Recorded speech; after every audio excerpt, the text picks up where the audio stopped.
Se Deus te entregou um projeto e você não sabe por onde começar, sente medo ou se sente incapaz, então fica nesse vídeo que eu tenho certeza que Deus vai falar com você. Eu tenho certeza que assim como aconteceu comigo, Deus já falou com você sobre um projeto que Ele tem na sua vida para que você honre e glorifique o nome dEle e para que a palavra dEle seja espalhada pelos quatro cantos da terra.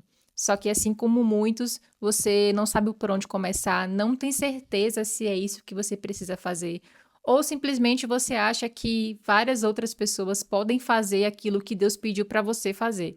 Mas eu quero te dizer que na Bíblia existem várias histórias, vários relatos de pessoas que inclusive foram muito importantes para tudo o que aconteceu, que também, assim como nós, sentiram medo, se sentiram incapazes, inadequadas. E um desses exemplos é Moisés.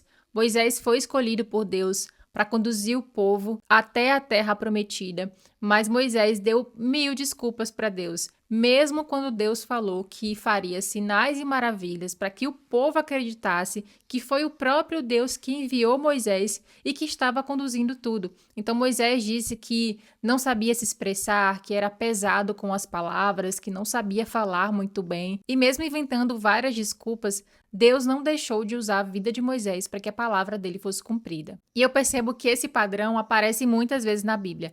Muitos homens e mulheres que foram escolhidos por Deus para algum chamado, assim como Moisés, sentiram medo, se sentiram incapazes, se sentiram indignos, achavam que existia outras pessoas melhores do que eles para fazer aquilo que Deus comissionou a cada uma dessas pessoas.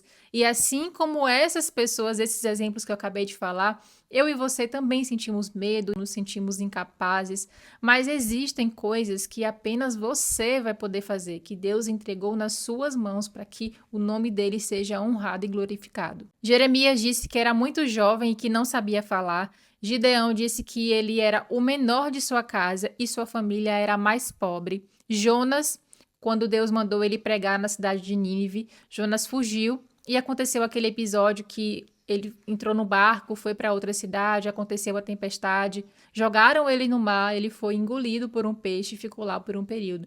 Então, assim como eu e você, todas essas pessoas se sentiram inseguras, inadequadas, tinham medo de ser rejeitadas por outras pessoas. E sabe o que nós temos em comum com essas pessoas que eu acabei de citar e muitas outras que a gente pode ler o relato na Bíblia? Nenhuma daquelas pessoas eram perfeitas. Todas elas sentiam medo, se sentiam incapazes, tinham suas crenças limitantes, suas limitações intelectuais e muitas vezes limitações físicas. Só que todos foram escolhidos com um único propósito: fazer aquilo que o Senhor o chamou para fazer. Uma outra coisa que nós podemos observar é que o Senhor ajudou todas aquelas pessoas, cada uma com as suas limitações. Quando Jeremias falou que era muito jovem e que não sabia falar, Deus disse o seguinte: não diga sou jovem demais e não sei falar. Você irá onde eu o enviar e você dirá o que eu lhe ordenar.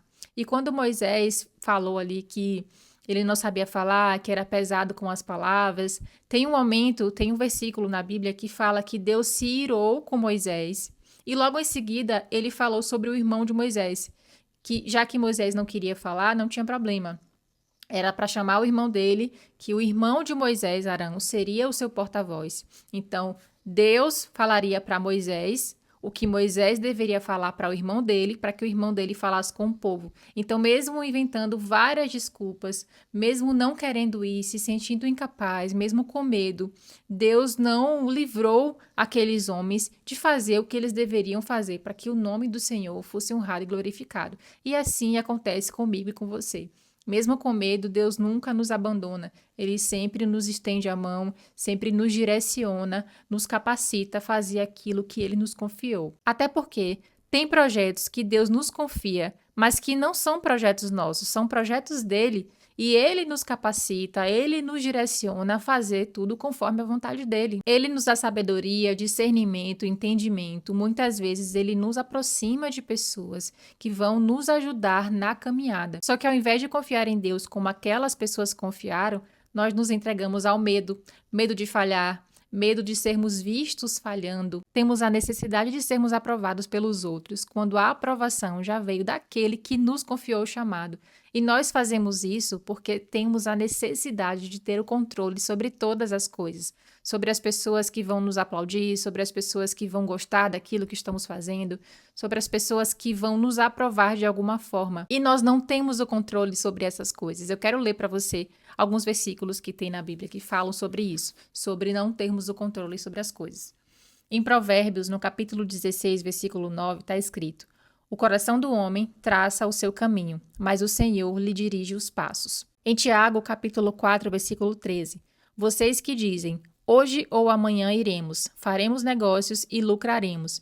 Vocês nem sabem o que acontecerá amanhã. Em Provérbios 19, no versículo 21, muitos são os planos no coração do homem, mas o propósito do Senhor prevalece.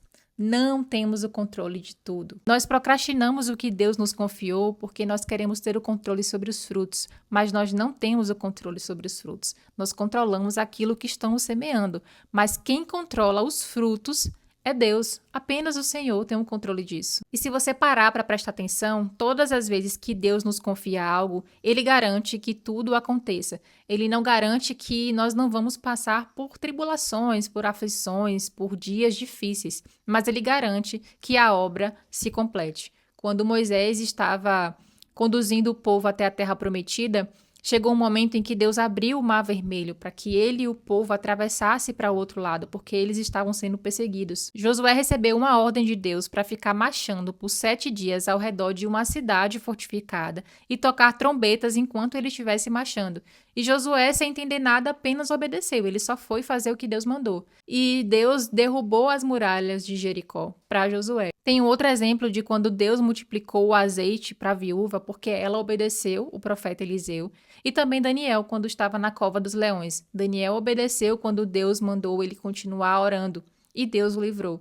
Então, em todos esses exemplos que eu citei, em vários outros que tem na Bíblia, a gente pode observar que muitos passaram por momentos difíceis, mas em nenhum momento Deus deixou essas pessoas sozinhas e o propósito se cumpriu. Percebe que o Senhor continuou estendendo as mãos, conduzindo, direcionando, libertando todos aqueles que decidiram obedecer? Mesmo com pouco, eles entregaram tudo que eles tinham, eles fizeram o que podiam fazer com as condições que eles tinham.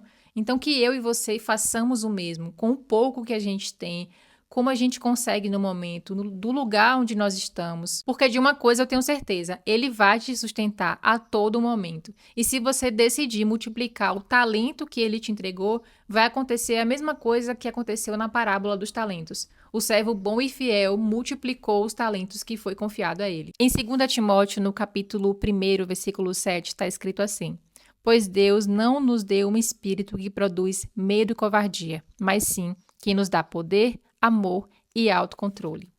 Então, tire o seu projeto da gaveta, se comprometa com a preparação, desenvolva as habilidades que você precisa desenvolver, adquira o conhecimento que você precisa adquirir, mas não esqueça que o sobrenatural Deus é quem faz, porque é Ele que tem o domínio sobre todas as coisas. Continue confiando nele com todo o seu coração e entendimento, que no momento certo e se for necessário, o milagre Ele fará.